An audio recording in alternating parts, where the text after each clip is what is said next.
Hey, so the other thing that I watched recently that I forgot to review, though I only watched it a couple days ago because it was really long, was the second season of Umbrella Academy. And since I didn't go over what I thought of the first season, I'll go over that too. My opinion on both of the seasons are pretty much the same, though, so it's kind of good that I saved them both for one video. Uh, I thought it was fine. I guess it's like the best word to accurately describe it. Uh, there are definitely enjoyable parts that kept it worth watching for me, but there are also parts of the story that kind of dragged for me that weren't as enjoyable. So it's kind of just like a mixed bag. Both seasons are in their own ways. One of the things that definitely keeps it worth watching is the child performance for the actor that plays number five. He's definitely the best standout performance in the whole show, and he elevates the entire show the entire time. The weight of season two is basically put on him because they realized just how great of a character he was in season one. So they really do put the burden on him in season two, and it's better as a result. Uh, but yeah, both seasons have different strengths and weaknesses, I would say. So it's kind of hard to get into them without going into spoilers, though. But I'll try to do my best without going into spoilers. Um, Season one was definitely more violent, I would say, but the set pieces were more memorable. But it felt more derivative of everything that was popular, and it also felt like the action choreography could use a bit more work.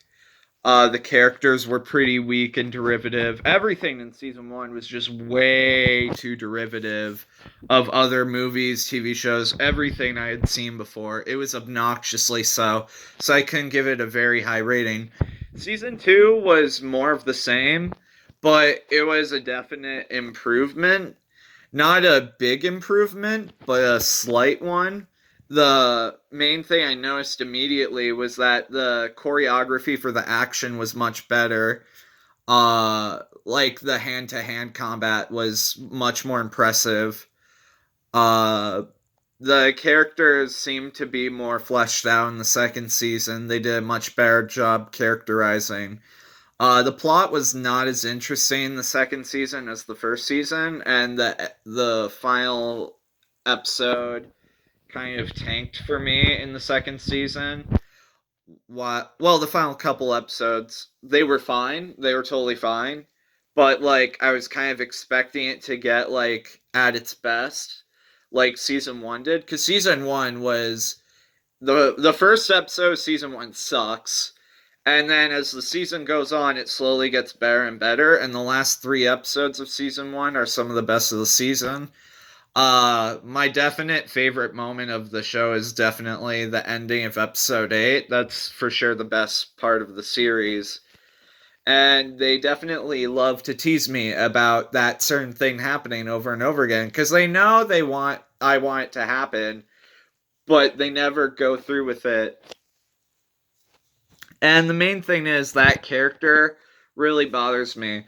The most Netflix original series seem to have like one SJW type character thrown in there, which most of them don't really bug me, but some of them get really bothersome when they're constantly shoving in your face that they have no personality other than like certain things that they're supposed to represent, where it's like I am like for example, I'm trying to figure out how to go into this best for like season 2.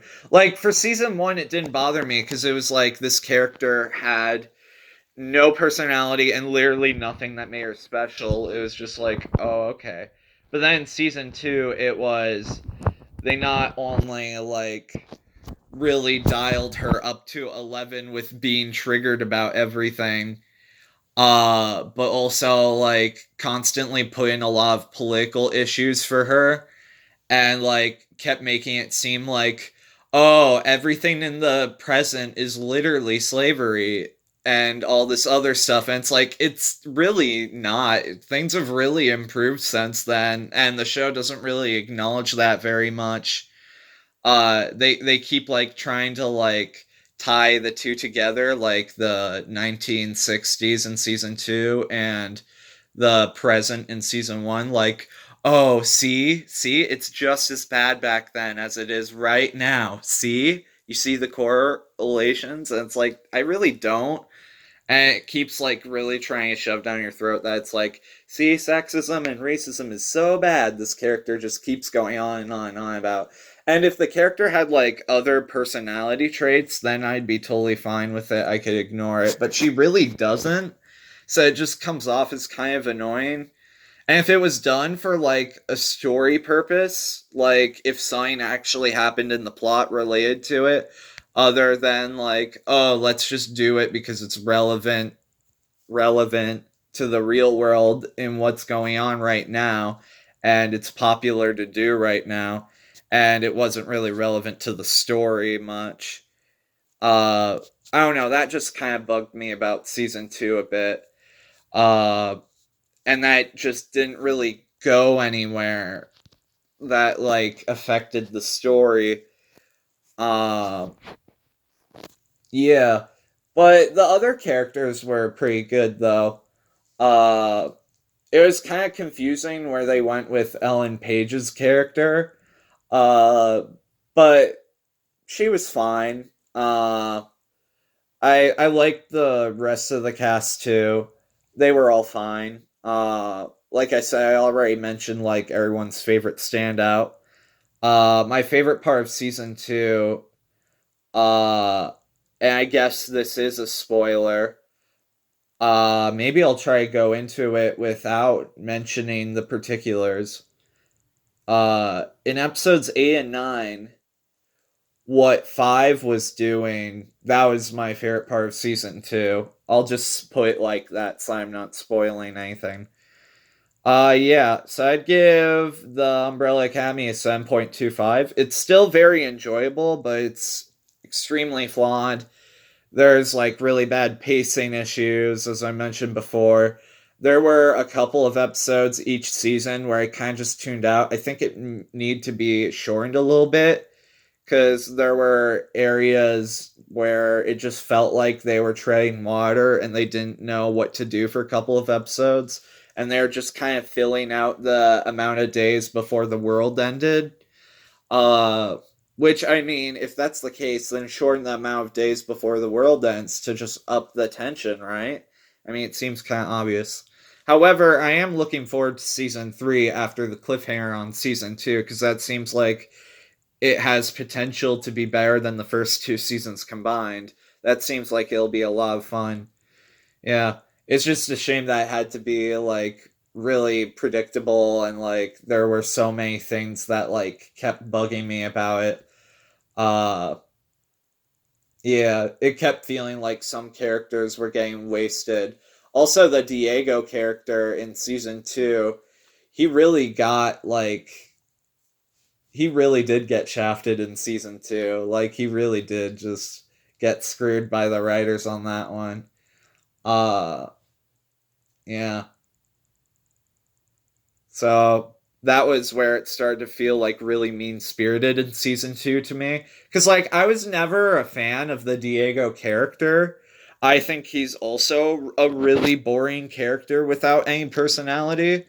But, like, it felt like they really did him dirty in season 2 with, like, constantly, like, making everything his fault. And he's, like, trying to be good, and they keep making everything go wrong with him, and there's never like a redeeming factor about his character. Everything's just like constantly a downward spiral for him, which could be interesting if handled right.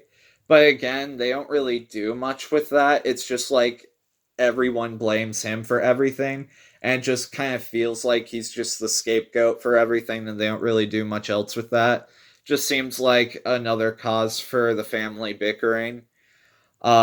That's one good thing, is that they do all feel like a family. So like that dynamic does work. Uh yeah.